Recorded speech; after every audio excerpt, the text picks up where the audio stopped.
Digital public infrastructure is a uniquely Indian innovation where we chose not to privatize the foundations but allow private sector innovation on top of public infrastructure. Have you begun to think about the intersection of DPI and AI? AI came much after DPI was conceived, was architected. I actually don't think AI is a jobs crisis, it's a wages crisis. There'll be millions of jobs. In my clients, I'm seeing the pyramid is becoming an Eiffel Tower. India's DPI is better than most technology usage by many advanced countries in the world. What would you think would be the top 3 priorities that we should attack as far as going deeper into from a research perspective? Access, equity, and productivity.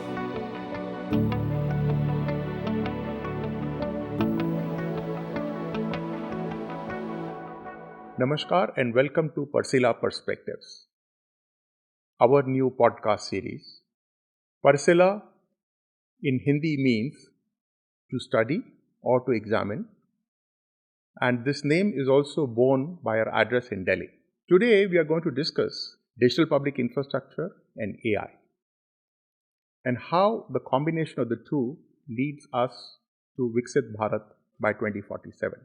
And in order to discuss this important topic, I have with me Manish Sabharwal, who is the founder and vice chairman of TeamLease, vice chairman of NCAER, and more than both of these, and something that cannot be defined, he is an astute observer and commentator on policy, technology, and as he says, how to make India grow faster by removing the regulatory cholesterol. I'm sure you would have heard about that, and it is my absolute pleasure to invite Manish into this conversation. Welcome, Manish. Thank you. So as we progress forward, Manish, when Nandan started leading and implementing DPI, even he would have not imagined the success that DPI would achieve in this country and how it will shape the development agenda. In our conversation, what I'm going to tease out is how the intersection of DPI and AI is going to be, but more importantly, how they dovetail into humanity, economic growth, affects the society, and helps us to think through at NCAER to position ourselves in terms of economic research so that we can help in that shaping the public policy as we go forward. But as we know today, the stats are just humongous. UPI processes 12 billion transactions every month. Aadhaar supports identity of at a population scale. DBTs are now 13 lakh crore, which are effectively rolling out, etc. But what I really like about this is that India built these systems as, and that's what I'm going to ask you to comment on, that we built these as public rails. We didn't just build this as a corporation and then, that corporation then leading up to further connections, but we built that as public rails. You have worn different hats. As an entrepreneur, policy leader, commentator, advisor to the government, how do you see this evolving from here on, which will affect our policy? And how do you think NCR should be positioning itself in looking at this? See, first of all, we must acknowledge there's nothing more powerful than an idea whose time has come. If we think of NCAER, National Council of Applied Economic Research, we were started in 1956. And look at India's problems in every decade. 1960s, we ran out of food. In 1970s, we had emergency. In 1980s, we had Punjab and Kashmir. And in 1990s, we had the foreign exchange crisis. And I think 1991 was a very important disruption with the past. But we have to stop puja karoing 1991 beyond a point, because China and India had the same per capita GDP in 1991, and now they are 5 times more than us. So I think we have to ask ourselves that if the Chinese aren't smarter than us, why are they richer than us now? Why are they more productive than us? What have they done in this? And I think they harness technology and entrepreneurship more importantly, entrepreneurship infrastructure in ways that we have not done since 1991, to raise the productivity of our states, our cities, our firms, and our citizens. But we miss the fact that 43% of the world's real-time digital payments are done in India. And that would not happen without the creation of Aadhaar to start with, which was the knee or the foundation of all that has been built on top of it. Whether it's little stuff which improves our airport entry like DigiYatra, whether it improves the FASTag, which improves the toll, or COVID, most people in Western countries were carrying pieces of paper for their COVID vaccine while we were carrying it on our phones. So I think digital public infrastructure is a uniquely Indian innovation where we chose not to privatize the foundations, but allow private sector innovation on top of public infrastructure. Now, this is an architectural upstream decision which has had a very long shadow, and I think the shadow has only begun, because we only see it has been most successful in financial services. But we today don't have enterprise digital public infrastructure, which would have accelerated formalization. We don't have city-level digital public infrastructure, which would have made our urbanization a little better. We don't have digital public infrastructure yet in education and skilling, which will reduce the friction in labor markets. So I think that digital public infrastructure, as impressive as it is a wonderful opening balance for the next 25 years or 30 years as we ask ourselves that why is India fourth in total GDP but 128th in per capita GDP? So I think digital public infrastructure is a strong opening balance for our ambitions and our destiny, that we want India to be combine mass prosperity with mass democracy. 800 million voters elect 3 million people. 3 million people in India win elections. So we've done mass democracy, but we didn't do mass prosperity. And so I think digital public infrastructure needs to combine with AI and needs to be integrated into policy making, as we are proud of what it has accomplished, but look ahead to what it can help us do. That's an interesting point, that being from the financial services side, we end up focusing too much on how DPI has affected the financial services sector. And you raised a valid point with regard to what it can do to the livelihoods, what it can do to the enterprises, what it can do to the employability of people, etc. I go back to the conversation that you and I were having a few days ago with regard to non-linearity. And you had propounded that if India has to grow, then it has to have policy tools to be able to grow in a non-linear fashion. Would you like to comment on how DPI can be taken forward in a non-linear way into productivity, employability, jobs, enterprise? The conversation that we had the other day about MSMEs and the DPI, etc. So in financialization of India, can we convert our payments into lending? Right? That is more important. We have this payments, we do, 600 million digital transactions a day on UPI, right? Can this digital exhaust be used to create credit? Our credit to GDP ratio is 55%. I think China's 350% credit to GDP is the wrong number, but 100% credit to GDP ratio is absolutely the right number. So I think converting India's digital exhaust through digital public infrastructure, which converts people's payments and consumption into credit, which will enable growth, is a very low-hanging fruit for DPI. So because since we've had success in UPI, that's the first thing. But I think one blind spot in DPI has been the creation of enterprise digital public infrastructure. Why should all of the regulatory cholesterol or regulatory filings and compliances and licenses not be paperless, presenceless, cashless, and personless? So for that, we need a single number for enterprises. As an enterprise, I have 23 different numbers issued by the government. We need to move to a single number because, like Aadhaar, you need that to become the basis for enterprises. You need entity DigiLocker. We have DigiLocker for individuals. We should have had DigiLocker for enterprises where I could, if I'm issued a license by government, I have to supply government documents 10 times to other government departments if you have entity DigiLocker. So I think a single enterprise number, entity DigiLocker, and most importantly, which is at the intersection of Enterprise DPI and Citizen DPI, would be the creation of a single source of truth for India's laws. Right? Let's call it India Code. India Code exists, but it only has laws today and it's incomplete. But unfortunately, rules are 25 times of laws, and non-act, non-rules, circular, notification, guideline, circular, FAQ, SOP are 25 times rules. So today a citizen or an enterprise does not know what rules I have to comply with. And the Supreme Court is quite clear about this. A silent or a secret law is unfair.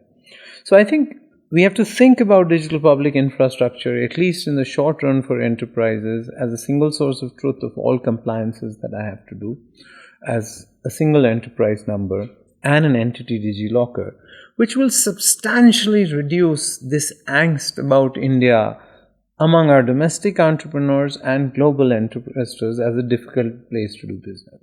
See, finance, skills, and infrastructure have shifted from being a dagger in the heart to a thorn in the flesh. There's still a lot of work to be done, but they're no longer the binding constraint. The binding constraint on India's growth, investment, employment is regulatory cholesterol.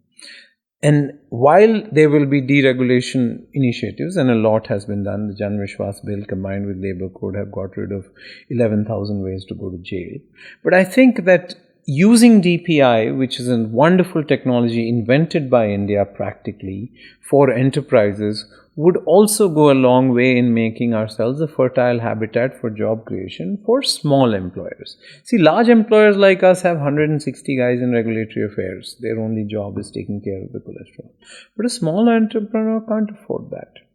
So I think if we agree that India's binding constraint is regulatory cholesterol, Enterprise DPI, in addition to using payment data to expand to credit, would be the two lowest hanging fruits before we apply it to, say, urbanization and to human capital, which are also very important use cases of DPI. Have you begun to think about the intersection of DPI and AI? Is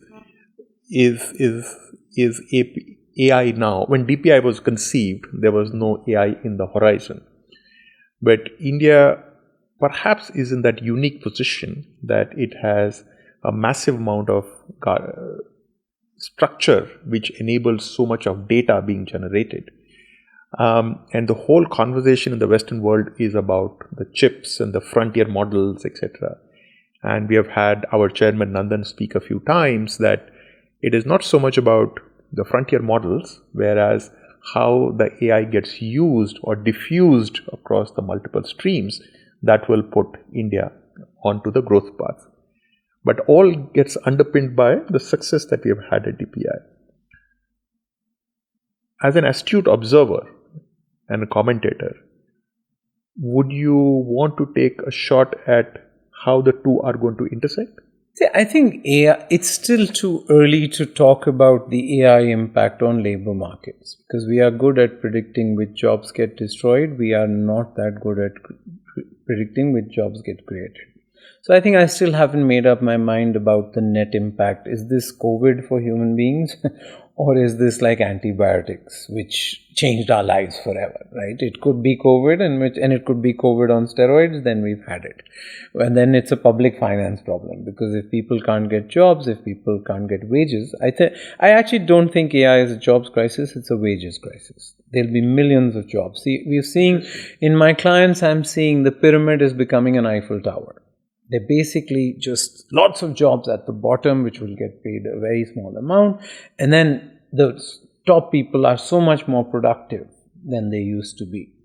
So I think if we are going to be an Eiffel Tower, which is an inequality sort of conversation, then it has huge public finance implications. But I think your question is much more narrower in terms of, can we use AI to make DPI more effective? Right? So one is the impact of AI on India, and then if we impact that, then we have to decide. I think AI came much after DPI was conceived, was architected, but in some sense, DPI was conceived and architected for AI, right? AI depends on data, it's a digital exhaust, and I think so we're at that point in India's public policy capability where there are 3 or 4 kinds of reform. You can do flick of pen reforms, you can do institutional reforms, and you can do capacity building reforms. We're doing a little bit of flick of pen reforms in this deregulation, decriminalization and all that, but we're trying some institutional reforms as we think about regulators. But state capacity has been a real problem in India. And I'm not talking about the 6,700 IAS officers. I'm talking about the 25 million civil servants that we encounter in our daily lives. The Tehsildar, the traffic inspector, the pollution inspector, who really make our life miserable and very often are enjoying the fact that the regulatory cholesterol is sort of show me the person, I'll show you the rule. As Talon's secret police head used to say, show me the person, I'll show you the crime. I think digital public infrastructure with this digital exhaust could really change India, the Indian state, which I think has shifted from being a steel frame to a steel cage. Right? It has become a binding constraint to regulatory law. So I think AI being applied or layered on top of the digital exhaust of DPI could take away much of the rent seeking and corruption. What is corruption? Corruption is the transmission losses between how the law is written, interpreted, practiced, and enforced. Right? Absolutely. So I think the digital one without AI, DPI will struggle to reach population scale in its use cases of healthcare, in its use cases of education, in its use cases even of enterprise DPI, right? While Aadhaar and FASTag and this, but Digi Yatra is not its population scale design, but there are not that many frequent flyers in India. So I think that AI has come at a time for India which is wonderful because we didn't have to invent it. I mean, we didn't have to invent cars to use them. We don't have to know how to repair a car to drive it. So I think while there is some pessimism about why did DeepSeek come out of China and not come out of India, is maybe a question for a longer review of our innovation and science ecosystem. But now that AI has arrived, I think that its applications to healthcare, to formalization, to financialization, to urbanization, to just population scale problems that India has, which a country like Singapore, Finland, Luxembourg will not have. I mean, I admire all these small countries for what they do, but there is a non-linearity about scale that people sort of assume. A $4 trillion is not 4 times bigger than a $1 trillion economy which we have reached. And as we get to 10 trillion, there will be emergent properties of scale, which I think DPI will allow India to harness. So I don't think India's journey, what is productivity? The best definition of productivity is not more cooks in the kitchen, but a different recipe, right? DPI is a different recipe for India. It allows us to skip some of the learning. Like India didn't, we skipped mainframes, we went straight to network PCs. We skipped landlines, we went straight to cell phones. We skipped broadband internet through pipes to mobile internet as the primary use case. I think DPI will allow us to skip some of the government. I think India's DPI is better than most technology usage by many advanced countries in the world. If AI can be layered on top of it, I think we will leapfrog many governments. Let me ask you a philosophical question, Manish. Because in India, we have trust in DPI. The world over, people have trust in AI, but they are very careful on how AI gets used. If we are going to use AI or implement AI at a population scale across 1.4 billion people, across multiple aspects of their lives, then the question of trust becomes extremely paramount. I completely agree with you the non-linearity of it, but that basically would mean that AI would need to be implemented by the government, just like the way they did the architecture for DPI. So at a philosophical level, question that I would like to explore more, and hopefully at NCER we would be doing further research on that, would be, would the government be able to generate the trust the way it generated in DPI for it actually to be implemented at the population scale, and thereby take advantage of the non-linearity that will play through? See, I think the Madhyam Marg of trust is, do people trust the government more? Do people trust private sector more? Do people trust non-profits more? Is an open question, right? Non-profits have a scale deficit, private sector has a trust deficit, government has an execution deficit, right? And this lack of teamwork has been a problem on why India has been held behind. Partly this was solved in payments by creating a mezzanine layer. NPCI is a non-profit entity to which the central bank gave the national financial switch for free. So the NFS is housed inside NPCI, which allows NPCI to create this layer on which the private sector has innovated, right? The non-profit layer provides the trust, and the government is obviously the one who gave the national financial switch.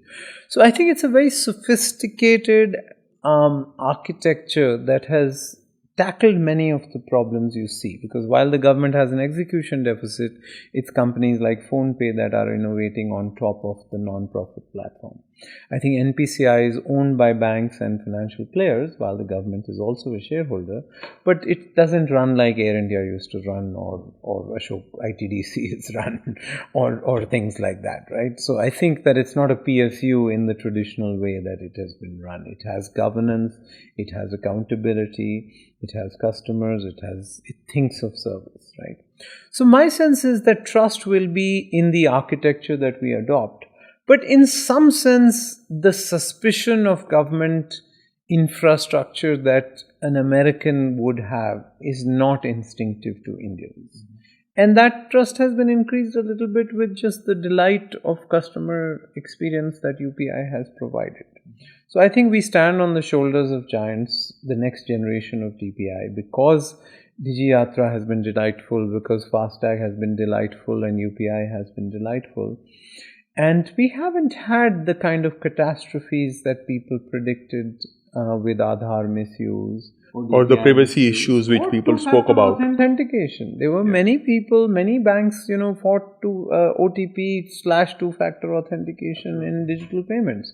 But having that two-factor authentication has really helped us at this point in keeping fraud much lower than it would have been. So I think that sometimes India is slower off the bat. Sometimes I, as a private sector person, I'm impatient with some of the perspectives that government and civil society bring, but maybe we end up in a better place. I myself didn't understand why we needed two-factor authentication when the world was on one-factor authentication in payments, but our frauds are much lower than they are in the US. Yeah, absolutely. Or even in Singapore, which is such a closed society. We don't live in an economy, we live in a society. Digital public infrastructure has been architected for the intersection. So I think the next generation of DPI, which is focused on prosperity rather than access, is a very important part of India's development journey. Yeah, we are a mezzanine layer where we focus on specific, finite, and actionable recommendations which matter to Indian policy making. And I think DPI has to become a part of the first principles, tools that policymakers turn to solve many problems. Obviously, I don't believe technology can solve many of India's problems. Many problems that we prescribe technology for are political problems. For that, we have our democracy, and we have a vibrant democracy. But there are many problems which are just plumbing problems. And I think we underrate the ability of plumbing in India to solve, because you campaign in poetry but you govern in prose. And that prose can be boring, it can be repetitive, it can be sort of institutional, it can very often be criticized as being bureaucratic. But I think that our digital public infrastructure strikes the right balance between stakeholders, between objectives, and between just the basics of reliability, speed, and resilience. For that positive note, and completely agree with you that there are these imponderables that will play out as we speak. As you know that we are positioning NCER at the intersection of policy, research, and the emerging priorities of the country. And since DPI and AI are two emerging themes which are going to play out, so we have started to think through how NCER should be positioning itself in this theme. And because there are so many imponderables, questions that need to be debated, what we thought would be good is to get people from diverse backgrounds, skills, capabilities to come together.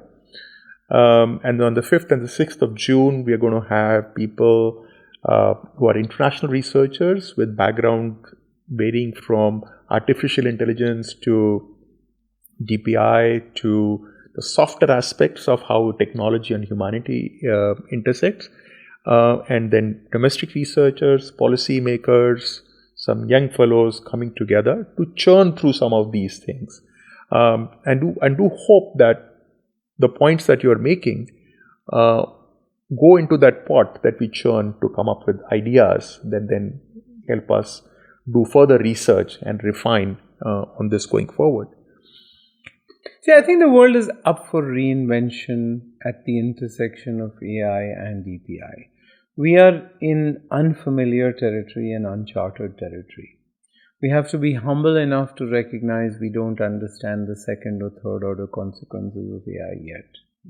But we also have to be confident enough to say that we will deal with them, because this offers us an opportunity to create mass prosperity in ways that China leveraged in 1978 that are not available to us. See, Deng Xiaoping was very skilled, but he was also very lucky. In 1978, he caught a 30-year super cycle of openness to global trade. He caught a super cycle of global growth, and a deconstruction of multinational manufacturing supply chains. I think manufacturing is much less labor intensive than it used to be. I think global growth will be muted for the next decade compared to the At next least 40 years. And global trade, I think Trump is not a passing shower. It is climate change for the next few years, because people's resilience have sort of think about it. So I think India has to be more creative and more bold in thinking about new ways that we will raise our productivity.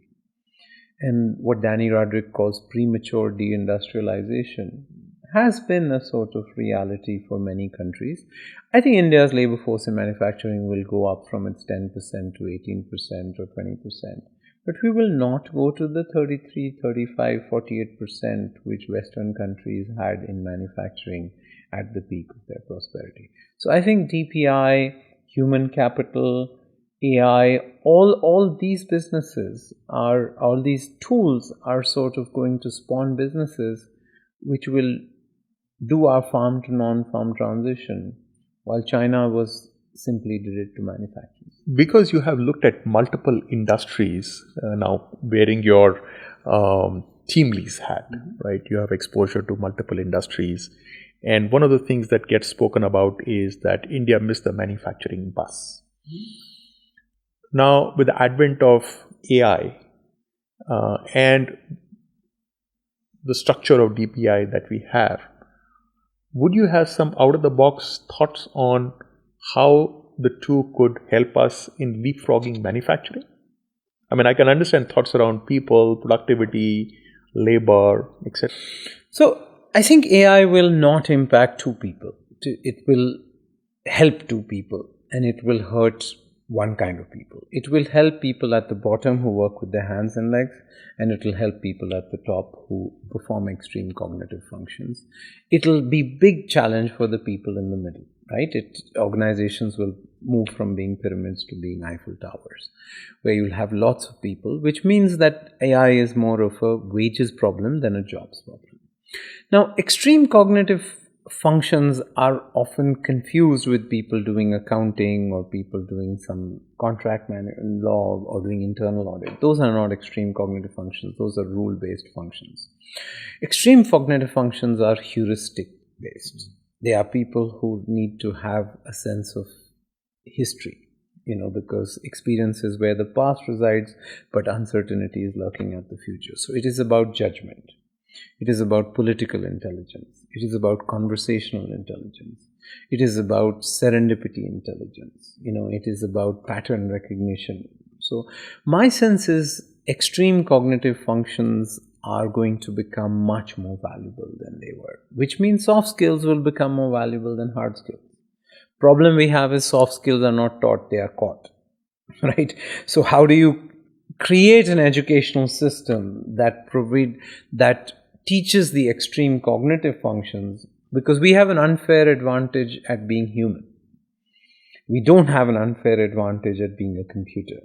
And so I think that our stereotype of the brain as a computer will also be subject to review, but was always being reviewed by people whom I respected, who did not treat the world like a spreadsheet. Right? Why did Mahalanobis fail India's economy? Because he treated the economy like a spreadsheet he prioritized physics over biology in some sense, right? Biology is about complex adaptive ecosystems, which people at the top adopt. So I think the unmodelability or unpredictability of the world makes people with judgment, with curiosity, much more valuable. They always have been much more valuable, but I think they'll become much more valuable in the world of AI. Yeah, completely agree with that. And this question came through from the previous point that you made with regard to Enterprise DPI. If you were to strip away the reasons or focus on the reasons which holds Indian manufacturing back, as you just alluded to, one of the reasons is the multiplicity of laws, the challenges at the local level of governance, land issues, labor issues, etc. So if we were to implement DPI layered with AI at that level, and if that can solve some of the problems for the enterprises, particularly the smaller and the medium-sized ones, then at least my personal premise is that could help us jump through the challenges that hold us back, not in terms of our capabilities, the technology that is required at that level, etc. And at some level, probably a research around this of how it intersects the DPI, AI, and the enterprise DPI, which then helps us to change the enterprise stack. See, India doesn't need 63 million enterprises, right? We have 12 million of them don't have an office, 12 million work from home, only 12 million are registered for GST, only 1 million pay PF and ESI, only 30,000 companies in India have paid up capital of more than 10 crores. The US economy is 8 times our size. It only has 24 million enterprises. So I think all this has to change India's enterprise stack, right? So enterprise DPI is an important part of changing India's enterprise stack. All people like to idealize MSMEs, but they don't want to reduce the regulatory cholesterol. That actually doesn't hurt big companies, it hurts small companies. So I think there's a romance of small in policy, which is not reflected in the will of policy to make life easy by shifting from the bird's eye view of the daily life of employers to the worm's eye view of the daily life of employers. So this structural change of India's enterprise stack, because without employers, there are no employees, right? And the most embarrassing number about India is 45% of our people still work on farms. So I think it's important to recognize that this transformation of the enterprise stack, whether it is using DPI for raising our credit to GDP ratio, whether it is to reducing our regulatory cholesterol, whether it is using it to have an entity locker which just makes our paperwork much easier, whether it is using it for skills and education so that our matching between demand and supply can improve. So I can think of many use cases. Obviously, everybody will be suspect of the state's ability to implement technology, but I think the partnership which NPCI, UPI providers and the government cobbled together can be replicated in many areas. So we don't have to worry about everybody's individual capabilities as long as we work together as a team. Interesting points there. Now, requesting you to wear your NCER Vice Chairman hat. Like I mentioned, we are positioning NCER at the intersection of policy, economic research, and the emerging national priorities. We just had this fascinating conversation about DPI and AI. If you were in my chair and curating this upcoming workshop and then setting up the center, what would you think would be the top 3 priorities that we should attack as far as going deeper into from a research perspective? I mean, finally, there would be access, equity, and productivity, right? Those we don't live in an economy, we live in a society.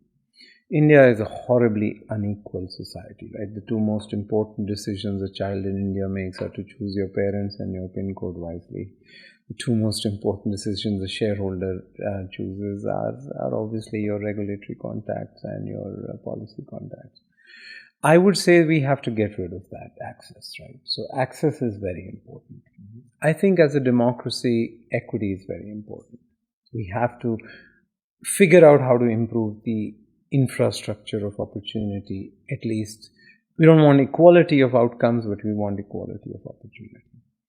And finally, it is about productivity, because there are no such thing as poor people. There are people in poor places, right? Which state you're born in, which city you're born in, which company you work for, which sector you work in, and which skill you have decides your productivity in India. My parents live in UP, I live in Karnataka. Both states have the same GDP.